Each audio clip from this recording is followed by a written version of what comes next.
Hola, ¿qué tal? Muy buenas noches. Bienvenidos a Noticias 22. Gracias por acompañarnos. Estamos ya en esta última parte de la semana con muchas cosas que compartir, con celebraciones, reflexiones importantes. Huemantzin, Rafa, Laura Regis en la interpretación de lengua de señas mexicana. Así es, ¿qué tal? Muy buenas noches, tardes. Bueno, ya es tardes con estos días soleados que anuncian el fin del invierno. Tenemos muchas cosas que compartir con todos ustedes. Por ejemplo, una conversación con Paco Ignacio Taibo, que está encargado del Fondo de Cultura Económica y nos da algunas rutas de lo que será el trabajo de esta, que es una de las editoriales más importantes de habla hispana. Queridos compañeros, amigos del auditorio, como siempre, un placer saludarlos. Ayer lo anticipábamos, hoy se conmemora el Día Internacional de las Lenguas Maternas. Muchas actividades para celebrarlo en nuestro país y también incentivar la reflexión para el cuidado y el respeto, el rescate de 31 que por lo menos están en peligro de desaparecer en México. Y estará aquí en el estudio Lorenza Manrique, quien es directora general de Estudios Churubusco, la titular de este centro de producción, de reflexión sobre el cine. Nos tiene novedades sobre sus proyectos para este espacio en el que, por cierto, está enclavado también Canal 22. Así es, estamos hablando de todo un proyecto de cultura que tiene que ver con Senat, Estudios Churubusco, Canal 22, y bueno, ya veremos de qué manera se articula todo esto, ¿no? Comenzamos.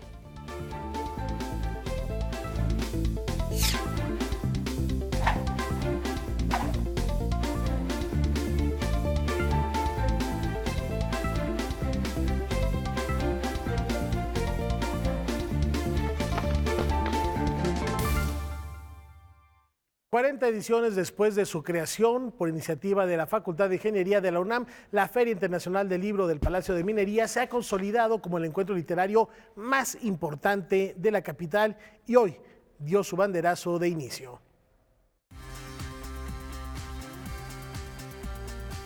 Esta mañana dio inicio la 40ª edición de la Feria Internacional del Libro del Palacio de Minería, el encuentro editorial más longevo de la capital, que a lo largo de su historia ha recibido a más de 4 millones de visitantes. La ceremonia de apertura estuvo encabezada por el rector de la UNAM, Enrique Graue, y a ella asistieron la secretaria de Cultura Federal, Alejandra Frausto, y Claudia Sheinbaum, jefa de gobierno de la Ciudad de México. La Feria Internacional del Libro de Minería representa un activo importantísimo para la Ciudad de México y hoy queremos inscribirla dentro de un programa cultural ambicioso que tiene la ciudad, en donde un elemento central es convertir a la Ciudad de México en una ciudad lectora. Es importante que en la Ciudad de México sepan y tengamos la oportunidad de leer lo que se está pensando, lo que se está creando en Nuevo León, en Coahuila, en Chiapas, en Veracruz, y estos son espacios de encuentro fundamentales. Este año, en su papel de Estado invitado de honor, Nuevo León ofrecerá cerca de 150 actividades diversas y contará con la participación de 300 académicos, escritores y artistas neoleoneses. Ese es el Monterrey de la Resolana que queremos compartirles, el que sigue orgulloso de contemplar la silueta del Cerro de la Silla, pero comienza a hacerse preguntas importantes también sobre su futuro y sobre el futuro del país. El Nuevo León de asadores y publicaciones que deben leerse. Larga vida a la Feria Internacional del Libro del Palacio de Minería y que viva el norte. En el marco del aniversario 130 de su natalicio, Alfonso Reyes, el regiomontano universal, será recordado en esta gran fiesta de la palabra. El verdadero desalfabetizado no es el que por azares del destino, por las circunstancias, por la incompetencia histórica del Estado, es el que no sabe leer. El verdadero desalfabetizado es el desalfabetizado voluntario. Porque se lee no solo para aprender. Un libro es un compañero de nuestra necesaria soledad. Es un cómplice que nos invita a explorar sentimientos e inquietudes. Y decía Borges, ¿se acuerdan? Que leer, que uno es por lo que ha leído. Lo cual también tenemos que interpretar que nuestras carencias son por lo que hemos prescindido de leer. Con un programa que contempla más de 1,300 actividades, la Feria Internacional del Libro del Palacio de Minería se llevará a cabo hasta el 4 de marzo en el recinto diseñado por Manuel Tolsá en Tacuba número 5. Y bueno, pues siendo las 12:10, tal y como se acostumbra, les invito a levantarse, ya lo hicieron, muchas gracias. Déjenme dar por inaugurada la 40ª edición de la Feria Internacional del Libro del Palacio de Minería. Con información de César H. Meléndez, Noticias 22. Una fiesta editorial extraordinaria en el corazón de la Ciudad de México y en un recinto inigualable. Mañana estaremos allá transmitiendo en vivo y hay más información al respecto de esta inauguración. Laura Güeman. Así es.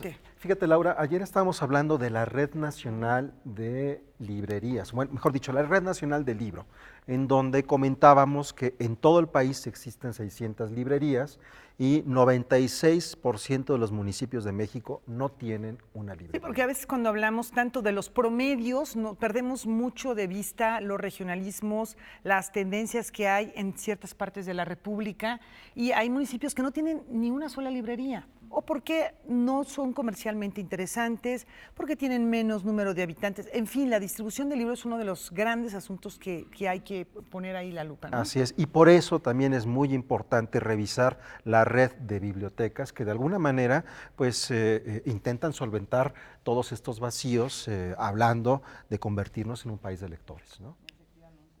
Y bueno, les platicamos que durante su intervención en la inauguración de la Feria del Libro del Palacio de Minería, la Secretaria de Cultura, Alejandra Frausto, también dio algunas declaraciones.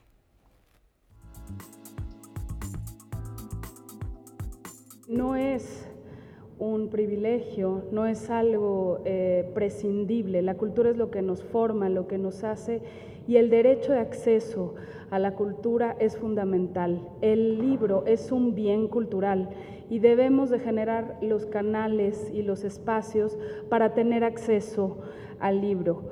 Quiero señalar que esta administración ha decidido refundar fuertemente la infraestructura cultural más importante relacionada con el libro, que es la Red Nacional de Bibliotecas. Tenemos casi 7.500 bibliotecas en todos los estados del país. Solamente faltan 180 municipios por contar con una biblioteca municipal. Nuestro compromiso es completar esta red de bibliotecas y que sean bibliotecas funcionales, que tengan acervos que sean interesantes para las comunidades, que se conviertan en ese primer espacio y centro cultural que una comunidad tiene para tener contacto con el conocimiento, con el mundo, con la sabiduría. Un libro siempre está listo para ser abierto y para ser una ventana al mundo. No habrá bibliotecas que no cuenten dentro de sus acervos con publicaciones en lengua materna, ni lecturas que no correspondan también a un territorio particular, a un entorno, a esos temas de interés que hay en cada lugar. A propósito del Día Internacional de la Lengua Materna, Alejandra Frausto hizo énfasis en el trabajo que se está realizando de forma interinstitucional para reconocer y preservar nuestras lenguas originarias.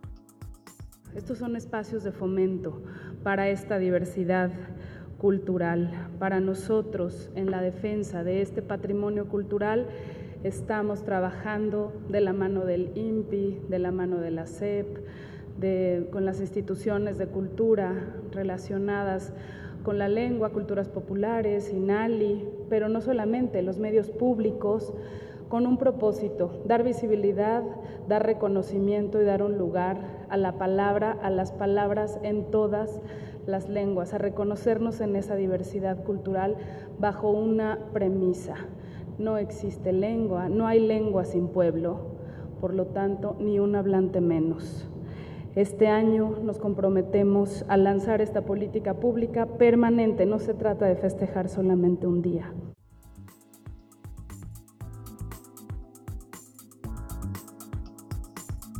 Y seguimos con temas literarios. Esta es la primera entrega de una entrevista que hizo Irma Gallo al recientemente nombrado director del Fondo de Cultura Económica, Paco Ignacio Taibo II.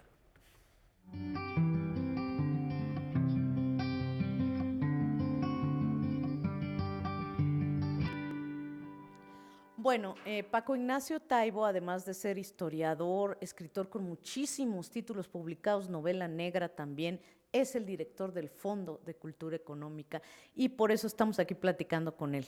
Bueno, Paco, antes que nada, muchas gracias por recibirnos aquí. No más faltaba. En tu nueva casa. Estás en tu casa. Gracias, Paco. Cuéntame, ¿cuáles son los primeros retos que has detectado?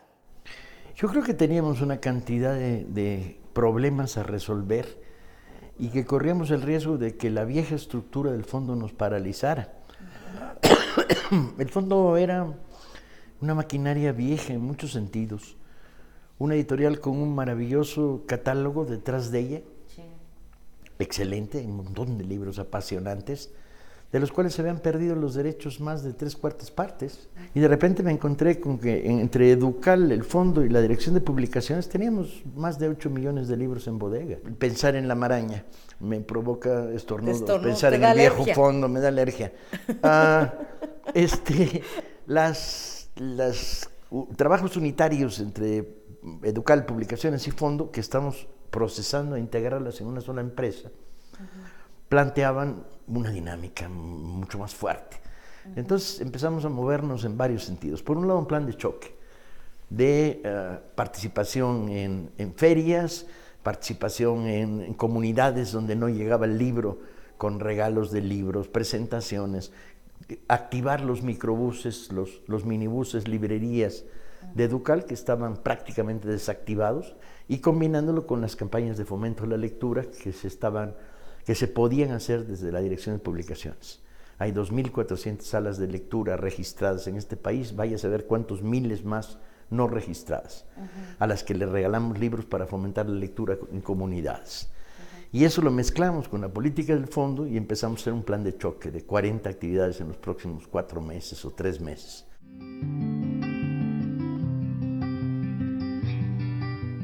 Luego yo sostuve públicamente que abaratar el precio de los libros aumentaba el número de lectores. Eso es lo que te quiero preguntar, Paco, porque esto ha causado polémica, sobre todo en una parte del sector editorial, digamos. Sí. ¿Qué opinas de esto? Que son tontos. De plano. Mi hija, de una vez. No puede, no es el problema fundamental. La gente no lee por otras cosas.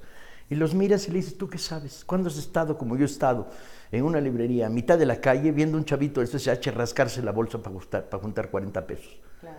A ver, ¿tú lo viste o trabajas en unas oficinas en el 7º piso de la Jusco? ¿No? Yo vengo de la calle y del movimiento de fomento a la lectura en las calles. Entonces hice un piloto. El piloto es durante 10 días, 8 días, hicimos 3 rebajas en las librerías del fondo. Ya tengo las cifras de lo que pasó en esos 10 días. En esos 10 días se triplicó la presencia de personas en las librerías del Fondo de Cultura. Vendimos 8.2% más de lo que vendíamos. Agárrate, bajamos los precios y vendemos más en dinero. Claro. ¿Sí? Y entonces dije, bueno, ahí está, los críticos que vengan a hacer cola. Mira, Paco, yo te lo decía más bien no en el 8.3 el incremento de las ventas. Pues muy bien, te lo decía no en el sentido de que no sea una estrategia para lectores, sino en el sentido de que hay quien dice, bueno, y el trabajo de correctores de estilo. Lo seguimos pagando, no le hemos quitado un peso a los correctores de estilo, a los editores, ¿no? Y a los autores menos, felices de que en lugar de vender 1,000 ejemplares vendan 1,200. Que yo haga oferta de uno de sus libros, hasta se ponen contentos porque crece su popularidad, crece la posibilidad de que el siguiente libro tenga más lectores.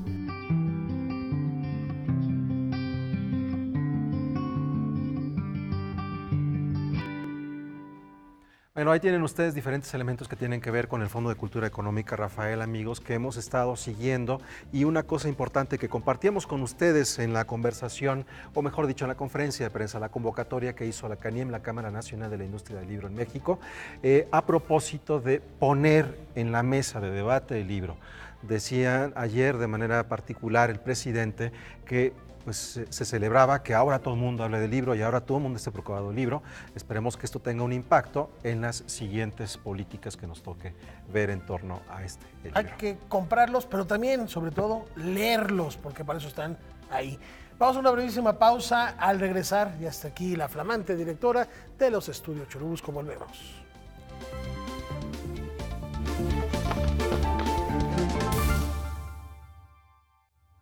Los estudios Churubusco Azteca son los estudios cinematográficos más antiguos de América Latina, datan de 1945 y han tenido épocas gloriosas. Aquí se filtraron algunas de las películas clave de nuestra cinematografía y algunas temporadas en las que la producción ha bajado. Momentos también importantes en el plano internacional, algunos otros también en el ámbito nacional. Su nueva directora, Lorenza Manrique, está con nosotros. Ella es realizadora, directora de arte, diseñadora de producción, usuaria durante mucho tiempo de los servicios de los estudios Churubusco Azteca y ahora como su titular. Lorenza, ¿cuáles son los proyectos que te interesan más? Vemos mucho movimiento en los estudios Churubusco, están modificándose algunas oficinas que estaban de manera temporal durante bastantes años, el edificio nuevo. En fin, platícanos para quienes no conocen, como quizá nosotros estamos dentro de este ámbito, ¿qué está pasando con estos estudios Churubusco? Bueno, primero que nada quiero decir que encuentro unos estudios Churubusco, bueno, yo llevo 4 años filmando aquí, llevo 20 años trabajando en los estudios, pero ahorita sí llevo ininterrumpidos 4 años adentro de los estudios. Ya tengo muchos años de no contratarme como diseñadora de producción si mi bodega y mi foro no están en los estudios Churubusco. O sea, yo realmente ocupo los servicios de los estudios Churubusco en mi oficio, ¿no?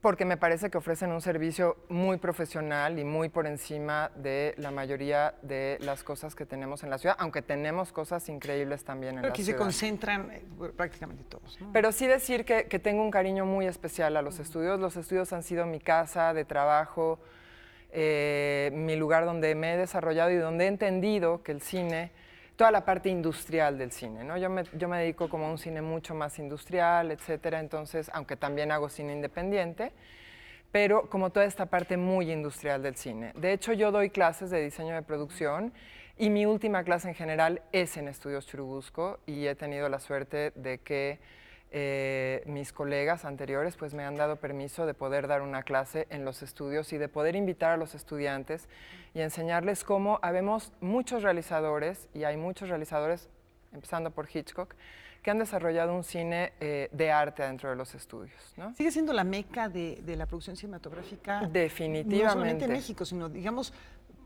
de América Latina. Los estudios Churubusco efectivamente tuvo una gran época de oro, pero no solo eso, sino que además en los 80s y en los 90s dio un servicio, incluso la gente de sindicatos, etcétera, pero los estudios Churubusco dieron un servicio internacional muy fuerte, tanto a americanos como a franceses, servicios a la producción de comerciales, de películas, de televisión de alto nivel, ¿no? Y ahí hubo como una especie de salto tecnológico, donde además se quedó tecnología, etcétera, y se empezó a hacer el cine de otra manera, ¿no? Porque finalmente son esos técnicos los mismos que hacen el cine. Es decir, los estudios Churubusco ha sido un punto nodal de desarrollo cinematográfico impresionante para México, pero también porque ha recibido y ha tenido como el nivel para recibir producciones internacionales. Por el momento, tú encuentras que la infraestructura y los servicios que brinda Churubusco, claro, la tecnología se actualiza permanentemente, desde luego hay que hacerlo, pero tú los encuentras en buen estado desde ese punto de vista tecnológico, infraestructura. Bueno, yo como soy un cliente tengo todas las quejas. Claro. ¿No? Eso es una ventaja, ¿no? Yo como soy cliente tengo todas las quejas. Ahora, yo soy cliente, ¿por qué? Porque son los mejores estudios que hay. Porque no encuentras un estudio con un foro de este tamaño a este precio, ni con esta seguridad. Porque yo no puedo mandar a mi coordinadora de 22 años a descargar un camión a las 5 de la mañana a la Colonia Doctores, pero sí aquí a los estudios Churubusco. Entonces, realmente hay un servicio a la producción de alto nivel en los estudios Churubusco y realmente estamos carentes de millones de cosas, ¿no? O sea, cosas tan tontas como que falta luz en las bodegas de arte, como que faltan agua, faltan tarjas, faltan estacionamientos, no es posible que nos dediquemos a la imagen y no tengamos, digamos, una bonita imagen y no salgamos y veamos algo lindo en nuestro espacio de trabajo. Eso es muy importante. Yo quiero que los estudios Churubusco vuelvan a ser un espacio profesional de trabajo y que haya también un espacio de atención al público, para que haya una entrada del público a los estudios, pero que también haya un espacio ¿La gente va a poder cerrado entrar a de los trabajo. estudios Churubusco? Solamente a una parte. Pero a la parte de los espacios de trabajo, a los espacios de foro, a los espacios profesionales, pues son un espacio de trabajo profesional. No puede estar viniendo todo el mundo. Entonces, bueno, vamos a profesionalizar un poquito los estudios. Los estudios han tenido la suerte de que la mayoría de sus directores han sido cineastas o gente del medio, ¿no? Marco Julio Linares, gran director de los estudios cinematográficos, mi maestro Alfredo Yoskovich, pues espero poder poner mi granito de arena y con la enseñanza de ellos y poder aportar al crecimiento de la industria cinematográfica mexicana. Me gustaría, digo, el proyecto principal es atraer a los jóvenes, abrazar a los jóvenes cineastas, así como cuando yo fui joven, los estudios Churubusco, desde los viejos de los sindicatos hasta los jóvenes que empezaban, los estudios Churubusco me recibieron a mí. Entonces, digamos, una parte sería atraer a los jóvenes. Una parte es atraer a los jóvenes, pero a los jóvenes cineastas a hacer cine profesional de alto nivel en los estudios Churubusco, a profesionalizarse y a regresar a hacer buenas prácticas cinematográficas en los estudios Churubusco.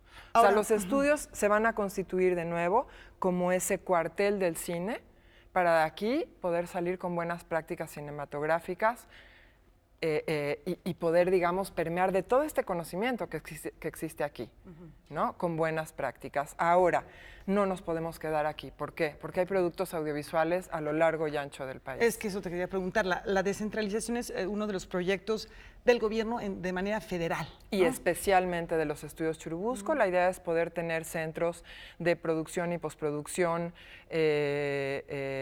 empezando, digamos, ahora por Hermosillo y Mérida, ¿no? Ese es el proyecto. Churubusco, tendremos Churubusco Sonora, Churubusco Mérida. Vamos a empezar a hacer con granitos de arena, a tratar de atraer a la gente, a hacer una especialización técnica y hacer que la gente de los lugares tenga herramientas para terminar sus productos audiovisuales, tenga herramientas para rescatar sus archivos fílmicos familiares y tenga herramientas para expresar su identidad y así que podamos conocer un poco la diversidad que nos compone, ¿no? No hay manera de que todas las expresiones culturales se centren aquí, porque ya el hecho de centrarlas las permearía de otra identidad. Entonces hay que llevar las herramientas a los lugares. Bueno, ahí tenemos dos líneas de acción. Una es al interior del país, otra también está este vínculo y esta relación con, con las producciones extranjeras, la atracción de esto. Y no sé si nos puedan dar unos cuantos segundos para nada más un comentario. Estamos viendo mucho movimiento aquí. ¿Qué es lo que está pasando a nivel local dentro de Estudios Churubusco? Se dice que IMCINE va a pasar para acá. ¿Nos puedes contar muy brevemente qué es lo que está pasando? Claro que sí. Es muy importante para los Estudios Churubusco desarrollar el cine mexicano con valores culturales, ¿no? La gran fuerza del cine mexicano con valores culturales está en el IMCINE. Digamos, el IMCINE fue quien levantó la producción cinematográfica nacional de 2 películas en el 91 a 112 películas el año pasado a la salida del director Jorge Sánchez. Entonces, me parece que los Estudios Churubusco tienen que formar parte de este gran movimiento del apoyo al cine mexicano con valores culturales. Nosotros atraemos al Instituto Mexicano de Cinematografía con la idea de atraer al cine mexicano a los Estudios Churubusco y de abrirle los brazos al cine mexicano a los Estudios Churubusco. ¿Por qué? Porque los Estudios Churubusco es la casa del cine mexicano. Entonces, le abrimos el espacio al IMCINE. Por otra parte, quitamos estas casas que habían puesto durante 2 meses, mientras tanto, hace 2 sexenios y medio. Eso ya se va. ¿Por qué? Porque pues necesitamos el espacio, necesitamos reequilibrar el espacio en Estudios Churubusco, necesitamos tener espacios de estacionamiento para dar un servicio a la producción de nivel profesional y para darle servicio a todos los productores que rentan oficinas en Estudios Churubusco, donde realmente hay un caldo de cultivo del cine nacional. Lorenza, muchísimas gracias. Yo creo que vamos a platicar contigo más adelante para conocer a detalle cada uno de estos proyectos. Y bueno, pues ahí está la invitación para que vayan preparando proyectos jóvenes, cineastas de toda la República que nos están viendo. Ya saben que aquí habrá un espacio para ellos. Gracias, Lorenza. Mucho éxito. Muchísimas gracias a ustedes por el espacio. Vamos a una pausa.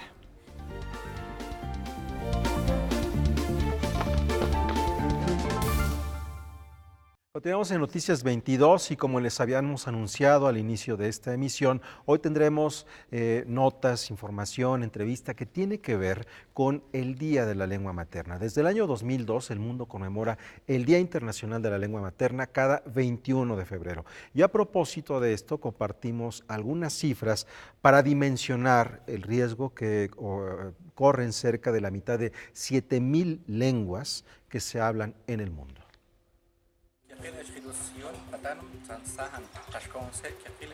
Este 21 de febrero, Día Internacional de la Lengua Materna, es importante recordar que México es uno de los países con mayor diversidad lingüística de todo el mundo, ya que en su territorio se hablan al menos 68 lenguas indígenas con 364 variantes, pero también que 31 de ellas están en riesgo de desaparecer. Un caso concreto es el de la lengua mije, cuyas 69 variaciones se encuentran amenazadas, 19 de las cuales están en alerta roja. Revisemos el panorama mundial. Si bien la Organización de las Naciones Unidas reconoce la importancia de las lenguas indígenas como instrumentos de comunicación, educación y desarrollo, y más aún como depositarias de identidad, tradición y memoria, las lenguas del mundo siguen desapareciendo a un ritmo alarmante. En 2016, el 40% de las casi 7,000 lenguas que se hablan en el orbe se encontraban en riesgo de extinción. En nuestro país la situación es todavía más preocupante. De acuerdo con el Instituto Nacional de Estadística y Geografía, 25.694.000 personas en México se reconocen como indígenas, pero solo 7.4 millones, es decir, el 6.5% de la población total, habla alguna lengua originaria. De esa cifra, poco más de 6 millones son bilingües y tan solo 810,000 monolingües, lo que significa que solo hablan su lengua materna. A las dificultades que conlleva no hablar español en un país aquejado por la discriminación lingüística, habrá que sumar la interrupción de procesos de transmisión intergeneracional. El Consejo Nacional de Población destaca en las comunidades indígenas una tendencia inversa a la observada en la demás población. Cada vez existen menos hablantes de su lengua materna menores de 15 años. Entre las lenguas que están en riesgo extremo de desaparecer se encuentran el quiligua de Baja California, el ahuacateco de Campeche, el mocho de Chiapas y el ayapaneco de Tabasco, por mencionar algunas. Mientras que las lenguas más habladas son el náhuatl con 1.725.000 hablantes, seguido del maya con más de 859.000, el celtal con 556.000, el mixteco con 517.000, el tzotzil con 487.000 hablantes, el zapoteco con 479.000 y el otomí con 307.000. Hoy es un buen día para evocar los versos del historiador Miguel León Portilla, quien escribió: «Cuando muere una lengua, todo lo que hay en el mundo, mares y ríos, animales y plantas, ni se piensan, ni pronuncian con atisbos y sonidos que no existen ya. Entonces se cierra a todos los pueblos del mundo una ventana, una puerta, fin de cita. Pues bien, trabajemos juntos para evitar que eso suceda».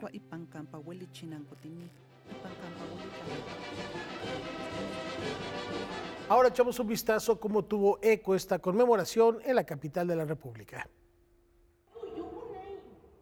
Decenas de personas detuvieron su paso por varios minutos en la estación Zapata de la línea 12 del metro para escuchar el recital que ofrecieron los poetas Santos de la Cruz y Celerina Patricia Sánchez para conmemorar el Día Internacional de la Lengua Materna.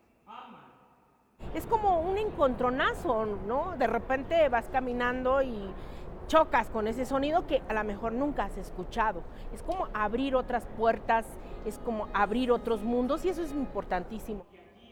Es muy importante para mí estar aquí porque creo que en el metro, en la Ciudad de México, vamos y venimos nahuas, mixtecos, zapotecos, mayas, alemanes, franceses, de todos lados. Pero resulta que aquí en esta ciudad las lenguas casi no se escuchan y la población indígena casi no es visible. Acompañados del Grupo 3 en línea, los escritores compartieron con los usuarios del metro el orgullo que significa para ellos hablar una lengua que está en peligro de extinción.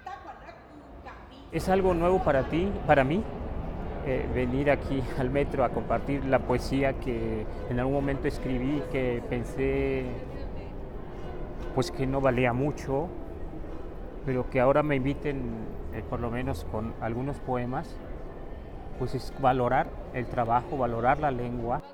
También es el encontrarte con uno y a lo mejor habrá gente que no le choque, ¿no? Va a decir, ¿por qué si estas lenguas ya no funcionan, por qué las siguen hablando? Pero habrá otra gente que dice, sí vale la pena conocer, sí vale la pena escuchar, sí vale la pena estas otras voces que a lo mejor no tuve la oportunidad o no quise escuchar. Entonces aquí la encuentro. Por más de una hora, la gente escuchó con atención las historias que hablaban de fiestas tradicionales, orígenes de dioses y ceremonias religiosas. Excelente, porque así pues no se mueren las lenguas, podemos aprender de nuestros antepasados y de la cultura de nuestros orígenes. Cuidando, conservando y desarrollando nuestras costumbres y tratar de aprender nuestras lenguas de una manera de que sigan vivas nuestras costumbres y no avergonzarnos de nuestra raíz. Creo que ahora venir aquí es una oportunidad de hacernos escuchar, de que la gente que tenga tiempo, que pueda escuchar un poco y que se pueda ir familiarizando, que pueda ir conociendo, que pueda ir tomando conciencia de que hay más lenguas aparte del español en este país.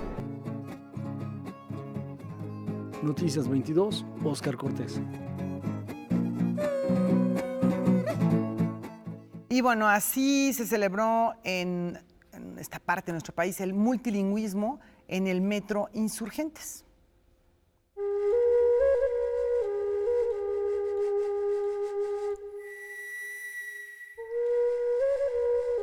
Este espacio viene este artefacto sonoro, que es un artefacto acústico en el cual tú puedes, sin necesidad de tener micrófonos, hablar de un lado y escuchar del otro perfectamente por la forma en que está construido.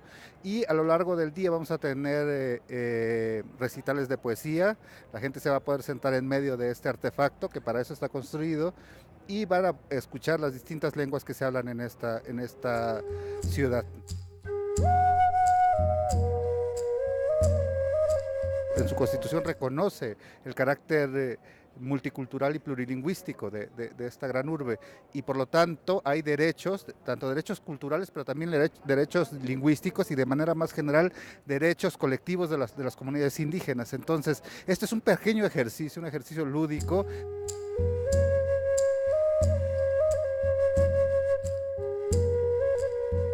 Muchos escritores en lenguas indígenas contemporáneos que son bastante vanguardistas en la escritura, no solo utilizan los tópicos antiguos de los pueblos, sino hablan de la gran urbe, de la ciudad, de la identidad, de los conflictos, de la discriminación, pero sobre todo de las problemáticas que aquejan a sus regiones de origen.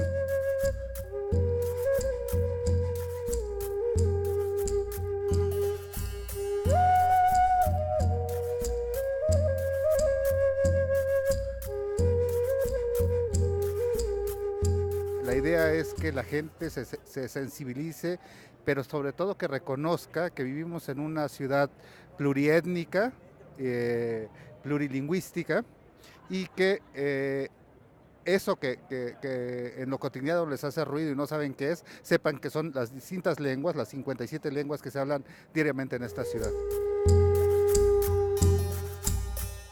Y esto que acabamos de escuchar es muy importante, Rafael, Laura, amigos, porque cuando estamos hablando de la Ciudad de México, la zona metropolitana no es tan grande y no está tan poblada como otras partes del país. Lo que ocurre es que, hablo de la Ciudad de México, lo que ocurre en el cinturón de la zona metropolitana es a donde llegan muchos de los migrantes de pueblos indígenas, y ha habido una cantidad de estudios muy importantes de que es en la orilla de la ciudad, casualmente la frontera entre Ciudad de México y el Estado de México, donde a propósito hay un alto índice de criminalidad y feminicidios.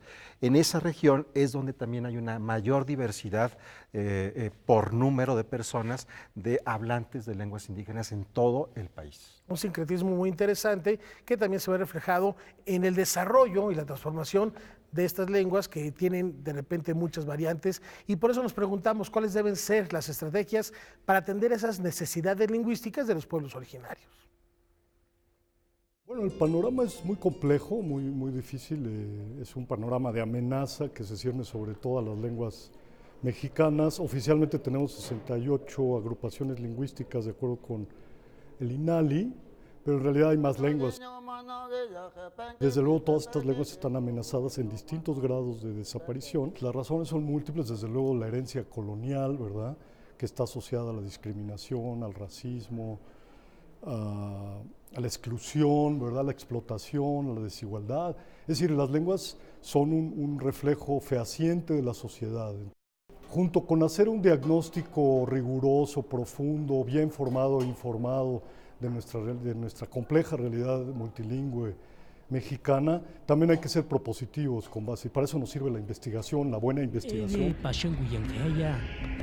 Y algunas de las cosas que estamos proponiendo, entre muchas otras, es revisar críticamente, de manera crítica, el sistema educativo mexicano, ¿no?, y hacer un planteamiento más acorde con las verdaderas necesidades de estas comunidades, que por ejemplo regionalmente las lenguas originarias sean obligatorias en la escuela en todos los niveles de enseñanza, desde el preescolar hasta la universidad, que existan universidades indígenas, universidades donde se enseñe, la gente pueda recibirse, presentar sus tesis en sus propias lenguas originarias, es decir, que existan los ámbitos en la vida social pública de la sociedad mexicana y de otras sociedades, por supuesto, donde pueda uno desarrollar cualquier actividad en las lenguas propias, ¿no?, en las lenguas originarias. La sociedad en su conjunto debe valorar, respetar, ¿verdad? Las lenguas nos permiten, digamos, vernos mejor, conocernos mejor, conocer a la diversidad, acercarnos a esa diversidad, a esa riqueza, aprender de los otros, ¿verdad? Y en esa medida también generar una cultura del respeto, de la paz, de la convivencia, que también hay un tema ahí de la paz lingüística, llamémoslo de esa manera, ¿no? O sea, el respeto a la diversidad tiene que ver con precisamente abatir la discriminación, abatir la exclusión, abatir este tipo de lastres históricos que son herencias coloniales, básicamente. Rapidísimo, una recomendación, hay un libro que se llama Mazahuatl-Catopunk. Así es. De Federico Gama, fotógrafo, que hace un estudio de lo que tú dijiste. Es un gran fotógrafo. De todas estas comunidades diferentes que vienen de todo el país y que se quedan en esta periferia de la ciudad y desarrollan una cultura que es una mezcla de lo que se les ocurre. Así es, y hay un profesor francés de la Universidad del Louvre, que es Simon Le Bon, que hace este trabajo y esta revisión. Él creó una exposición que se montó en el Parc La Villette y que tenía la intención de traerlo a la Ciudad de México, y bueno, entonces cuando él lo hizo, que fue a principios de este siglo, a nadie le pareció lo suficientemente importante y bueno, forma parte de aquellas cosas. Pero como una última reflexión, Laura, Rafael, amigos que nos ven en torno a este día, ¿por qué nos cuesta trabajo entender, por ejemplo, en el caso de la Ciudad de México, el náhuatl? Si tomamos el metro Mixcoac, bajamos en Popotla, en Tezosomoc, vivimos en Iztacalco, en Azcapotzalco, tomamos un microbús a Huixquilucan, ¿qué es lo que ocurre? Que no nos termina de caer el 20 de que todas estas palabras que son comunes en nuestra forma de vida no las terminamos por aprender o abrazar, ¿no? Y menos cuando le pones guacamole al taco. Así es. Sí, bueno, está la reflexión. Vamos a hacer una brevísima pausa, vayan sacando la morralla porque viene la quiniela para las películas que van a competir por el Oscar. Y antes, Noticias 22 Digital es lo que nos ha preparado para esta semana.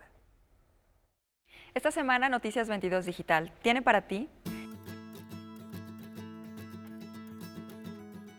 las escritoras y editoras Luisa Reyes Retana e Irma Uribe transitan del mundo de los impresos al mundo digital con la publicación de la revista La Pluma Abominable, una publicación colectiva hecha por, sobre y para mujeres, una perspectiva del mundo de la cultura 100% femenina. Te invitamos a leer una entrevista con ellas sobre este proyecto. Cada semana diferentes editoriales comparten con nosotros fragmentos de sus libros recientes. Esta semana en nuestra página podrás encontrar algunos poemas de la mexicana Juana Adcock, parte de su libro Manca, que publica en edición bilingüe la editorial Argonáutica. Alberto Oderis es un arquitecto español que hace escultura y que la define como una acción humana que dota a los objetos de significado. Con esa idea dio forma a Ascensión y Caída, un sacrificio, una exposición en el Centro Cultural de España en donde reflexiona sobre la caída de una piedra como un acto escultórico y sobre la memoria contenida en dicho acto. Libros Before Tipos es un club de lectoras repartidas por todo el país que buscan socializar los libros. Cada año organizan el maratón Guadalupe Reinas con la consigna de leer a 10 autoras de distintos géneros. Platicamos con ellas sobre el balance del evento y sobre las propuestas de este año. Los premios Óscar están cerca y sin duda muchos estamos expectantes de lo que sucederá con Roma. Es por ello que charlamos con Marina de Tavira sobre su trabajo en esta cinta, con Sergio Díaz a cargo del diseño de sonido y con Bárbara Enríquez y Eugenio Caballero, cuya misión fue la recreación de la colonia Roma en los años 70. Te invitamos a seguir la cobertura rumbo al Óscar en nuestras redes sociales y a que nos leas en noticias.canal22.org.mx.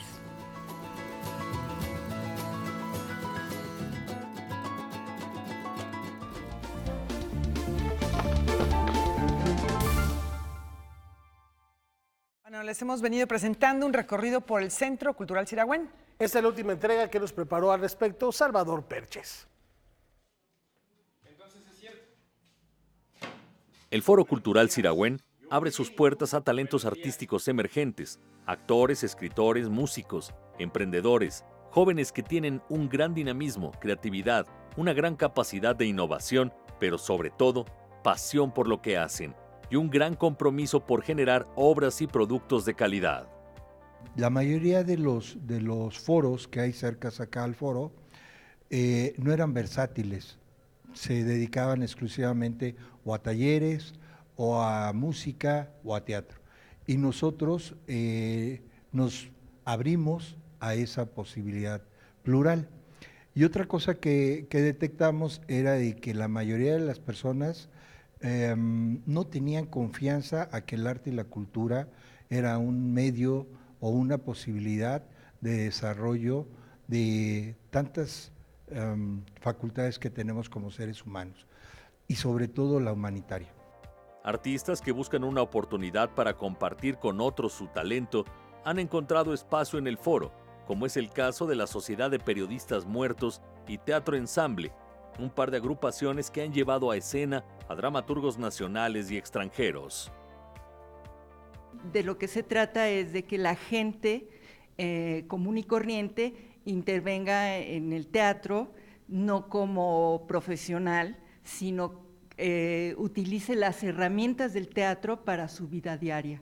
El poder hablar correctamente, el poder respirar y no ahogarse, y el poder moverse de acuerdo a la situación en la que está viviendo. Cuando alguien invierte, como en el caso del Foro Siragüen, en que en un espacio seguro, limpio, adecuado para la manifestación artística, el común de la gente pueda reconocerse, es un gran espejo, una gran oportunidad de que antes de crear pasen por el proceso de reconocimiento, de que revaloren su propia expresividad cultural. Y lo encerré a pan y agua. ¿Quién saboteó el castigo? Una vez perdida la fe, somos presa fácil de las ideas más diabólicas. Porque tengo que no reconocerla para no sacarle los ojos con las uñas, morderle el cuello. Son 4 años, pero en 4 años hemos procurado traer obras de teatro que a la gente la toquen de una manera divertida. Hay mucha tragedia en este país, entonces la gente tiene una necesidad enorme de reírse. Pusimos, por ejemplo, una obra de teatro que critica a la nota roja, se burla de ella de una manera sabrosísima. Tiene, por ejemplo, un sketch que se llama La tamalera diabólica, ¿no? Y que a la gente le hace mucha gracia, pero siempre le deja un poquito el pensar. Un lugar que pretende construir puentes para cruzar ideas, imágenes, notas musicales, la gestualidad, la danza, los colores, las palabras, las sensaciones, las emociones, los sentimientos, las almas, las personas. Eso es el Foro Cultural Siragüen. Ha sido extraordinario el esfuerzo del Foro Siragüen y nosotros hemos acercado entonces en una especie de alianza creativa para que esto suceda. Una dicha encontrar el espacio que nos abrieron las puertas de manera espectacular. La gente del Foro Siragüen nos ha acogido muy calurosamente. Hay veces que se ha detenido la gente en la calle y ha entrado. Realmente hemos recibido mucha calidez de este foro. Nosotros estamos abiertos 100% para que proyectos que realmente sean interesantes y que tengan un contenido, sobre todo social y de bienestar humanitario, está con nosotros. Con información y texto de Salvador Perches Galván, Óscar Helguera, Noticias 22. Bueno, pues muchas gracias a Salvador Perches Galván por este recorrido, esta entrega de este centro cultural que tiene una función muy importante en el espacio que comparte en la Ciudad de México. Y nos vamos de inmediatamente, como pueden ver, ya está aquí Julio López. Julio, se está acercando la fecha tan esperada y no sé si después de esto tengamos más noticias de Roma. Sí, bastantes más, aunque no lo creas, todavía vienen los premios Platino, los premios Fénix, obviamente, bueno, y los premios Ariel, que también ya dieron de qué hablar, así que tenemos Roma para todo el año, ¿no? Pero bueno, este fin de semana... Habrá una tregua, me imagino, ¿no? Pero a ver, sí, vamos ya arranca este fin de semana la entrega de los premios Oscar, la más esperada, la 91, como siempre... causan mucha polémica y estas serán diferentes a todas las entregas anteriores por una simple razón. Este año Netflix ha cambiado las reglas del juego, tiene una película nominada, ahí Roma obviamente con 10 nominaciones, en 10 categorías está participando y además pues ha hecho toda una revolución, ¿no? Es una película que se vio muy poco en Estados Unidos, pero que se vio muchísimo a través de de la plataforma de streaming, ¿no? Además, Netflix impuso, digamos, un récord en lo que le invirtió una campaña para promocionar una película rumbo al Oscar. Ya se habla de entre 25 y 30 millones de dólares, Roma costó 15, entonces ya da mucho de qué hablar. A la par que se dieron estas nominaciones de Roma, también se dio a conocer que Netflix iba a formar parte de la Motion Picture Association, que es justamente este conglomerado de los 7 grandes estudios, ¿no? Como bien sabemos, esto se dio en un tejemaneje muy extraño. Disney absorbe a Fox, Fox deja ese lugar y entonces entra Netflix a ocuparlo, ¿no? Y nada más para darles un dato que se acaba de revelar justamente hace muy poco, es que Netflix va a tener para el próximo año una cantidad de 15 billones de dólares para producir películas en todos lados, ¿no? En todos lados. Y va a abrir oficinas en México. Va a abrir oficinas en México. Si juntas a todos los otros estudios, todos los estudios juntos van a tener 8, pero Netflix va a tener 15. Bueno, las nuevas reglas del juego. Las nuevas reglas del juego, evidentemente, ¿no? Y hablando justamente de eso, pues hay que saltar a una película que ya lo mencionabas hace rato, de Disney, Marvel, ¿no? Que tiene una película con 7 nominaciones, Pantera Negra. Muchos se han preguntado cómo es que una película con estas características pues ha logrado obtener tantas nominaciones y ahí está un poco la respuesta, ¿no? Que también hay que decir que los premios Oscar pues tienen que apuestan mucho por la parte económica, ¿no? Entonces, Pantera Negra tiene 7 nominaciones, seguramente se va a llevar varias en las categorías técnicas, incluida obviamente a lo mejor la mejor diseño de producción, donde tenemos un mexicano participando que es Eugenio Caballero, ¿no? Pero si tenemos que hablar de una película de superhéroes que realmente ha roto todo tipo de estereotipos y que ha logrado, pues digamos, la comunión entre el público y la crítica, tenemos que hablar de Spider-Man, Multiuniverso, que es seguramente la que se llevará el premio a la mejor película animada, ya se llevó el Globo de Oro, ya triunfó en los BAFTA, ha pues realmente ganado todo lo que podía ganar en la taquilla, es un producto increíble, es el mejor Spider-Man, dicho por muchas personas que quieren a este personaje, y en realidad te digo, esta es, digamos, la gran apuesta si hablamos del cine de superhéroes. Después tenemos a La Favorita, que es otra de las películas que ha hecho mucho ruido en esta entrega de reconocimientos, de Yorgos Lanthimos, que con sus 2 películas anteriores fue un poco relegado por los miembros de la Academia, pero tenemos a las 3 actrices protagónicas de esta historia, pues muy fuertes en todas sus categorías. Olivia Colman seguramente se llevará el premio Oscar a la mejor actuación femenina. Que es la reina, la que acabamos de ver. Ahí la estamos viendo justamente en pantalla, es un papel estupendo. Las otras 2 están en la categoría de mejor actuación femenina, donde está Marina de Tavira.